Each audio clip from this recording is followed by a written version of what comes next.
Welcome back. ఈ వీడియోలో ప్రణయ విలాసం movie review చూద్దాం. ఇదొక మలయాళ మూవీ, ఈటీవీ విన్ లో తెలుగులో ఉంది. సినిమా స్టోరీ బాగుంది అండ్ సినిమాలో వచ్చే ఒక అన్ఎక్స్పెక్టెడ్ ట్విస్ట్ సినిమా స్టోరీనే టర్న్ చేస్తుంది. లీడ్ రోల్స్ లో యాక్ట్ చేసిన వాళ్ళు నేచురల్ యాక్టింగ్ తో ఆకట్టుకున్నారు. సినిమా స్టోరీ సింపుల్ గా ఉన్నా ఎక్కడ బోర్ ఫీల్ రాకుండా గ్రిప్పింగ్ నరేషన్ తో ఆకట్టుకుంటుంది. సినిమాటోగ్రఫీ చాలా బాగుంది, లొకేషన్స్ ని చాలా బ్యూటిఫుల్ గా చూపించారు. సినిమా మెయిన్ పాయింట్ కి ఎలాంటి ఇబ్బంది లేకుండా సినిమా స్టోరీలో భాగంగా వచ్చే కామెడీ సీన్స్ బాగున్నాయి. క్యారెక్టర్స్ ని చాలా బాగా డిజైన్ చేశారు అండ్ ఎమోషనల్ సీన్స్ కూడా చాలా బాగా వర్కౌట్ అయ్యాయి. హీరో అండ్ హీరోయిన్ మధ్య వచ్చే లవ్ సీన్స్ బాగున్నాయి. క్లైమాక్స్ లో వచ్చే ట్విస్ట్ బాగుంది అండ్ ఇదొక మంచి ఫీల్ గుడ్ మూవీ. ఈ సినిమాని ఫ్యామిలీతో చూడొచ్చు. ఈ సినిమాలో అడల్ట్ కంటెంట్ లేదు.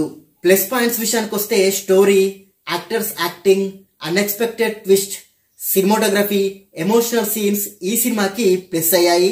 మైనస్ పాయింట్స్ విషయానికి వస్తే సినిమా స్టార్టింగ్ కొంచెం స్లోగా ఉంటుంది. ఇదే ఈ సినిమాకి మైనస్ అయింది. ఓవరాల్ గా సినిమా ఎలాగుందో ఒక ముక్కలో చెప్పాలంటే సినిమా బాగుంది, వన్ టైం వాచబుల్. ఈ సినిమాకి నేను ఇచ్చే రేటింగ్ 5 కి 3 star rating. And thank you for watching. Please subscribe చతుర్య TV.